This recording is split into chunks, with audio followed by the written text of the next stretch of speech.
Honor of Dr. Ahmed Deedat, brilliant guy, so in his memory. So I just want to pose this question to you. When you are cherry-picking verses from the Bible, it seems like your own argument makes you lose. For example, the last thing that you said is, Jesus on the cross cried out, Eloi, Eloi. If Jesus is on the cross, you've already defeated your own argument because you claim that he never died, because you used Hebrews. When you used Acts chapter 13, verse 30 today to start your debate, you said that is a conclusion, that Jesus is a servant, but that goes on to say that the servant was killed. My main question to you is about the resurrection. Easter was there.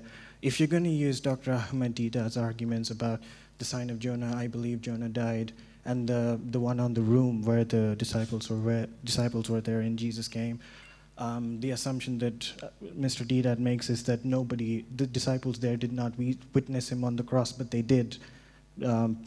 John, who writes that event, talks about it, and it's a locked room.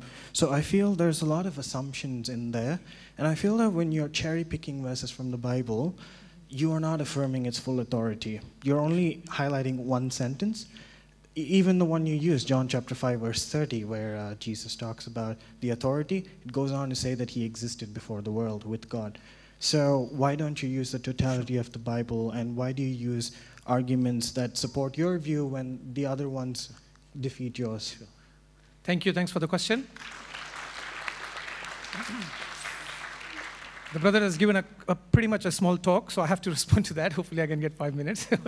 Let's start with that. The first thing the brother mentioned, that he is a big fan of Dr. Ahmed Deedat. So he's passed away. May Allah subhanahu wa ta'ala grant him highest levels of Jannah for all the hard work and efforts that he've put in his life. And I myself am somebody who has gone into this field of comparative religion and interfaith dialogues through his work and my own teacher and mentor, Brother Imran. So we owe a lot to Dr. Ahmed Deedat for all his efforts and work. So may Allah bless him and increase his position in Jannah. Coming to your question, in regards to Jesus being put on the cross, as I mentioned from Gospel of Matthew, chapter number 27, verse number 46, where Jesus cried, Eli, Eli, lama sabachthani. And then I said that according to the book of Hebrews, Jesus did not die, which is again from the part of the Bible. I am not contradicting that. My point is, Jesus was put on the cross, but he did not die. If I am having an accident and I become, injured, does not mean I died. He was put on the cross. They wanted to kill him. They stabbed him. They did whatever they could. But this is the miracle of God. This is the victory of God, that God saved him in spite of all of that. And this is very clearly relevant in 2 verses of the Bible. First, as you just mentioned, do not use the argument of Ahmed Deedat. But interestingly, what happens is, while knowing the argument, nobody answers it. And you mentioned that, why am I quoting only John 5:30 and not 31, 32, 33 or other verses of the Bible? Why am I cherry picking? If you want me to read the whole Bible, I'm happy to sit down and read the whole Bible. But we only have a limited time, so I have to pick certain portions.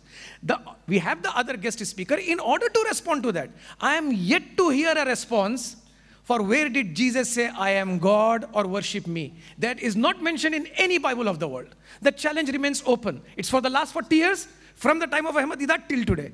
Coming to the sign of Jonah, Gospel of Matthew, chapter number 12, verse number 38 to 40. Jesus says, this adulterous generation asks me for a sign, and the only sign that will be given to them is the sign of Jonah. As he was 3 days and 3 nights in the belly of the whale, so shall the Son of Man be in the heart of the earth for 3 days and 3 nights. And you already know the answer, that Jesus did not fulfill this prophecy of 3 days and 3 nights. Now the counter question to that is, when Jesus came back after 3 days, when he was put on the cross, was there any eyewitness who witnessed Jesus dying? All the disciples of Jesus fled away.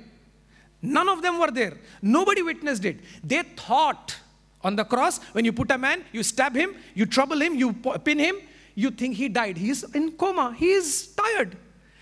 They put his body in the tomb, and when he comes out of it from within 3 days, he goes to meet his disciples. As mentioned in the Gospel of Luke, he goes into the upper room, and when his disciples see him, they are astonished. They think this is a spirit.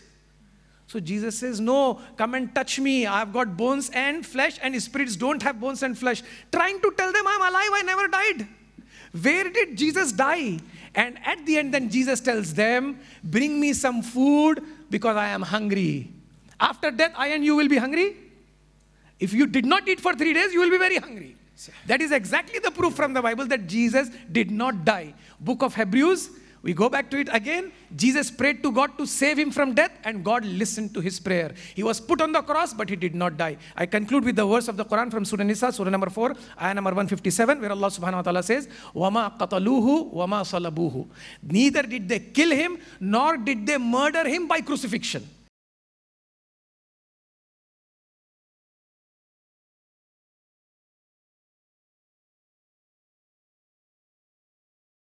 They put him on the cross, but he did not die. And this is the confusion amongst the Christian churches till this date.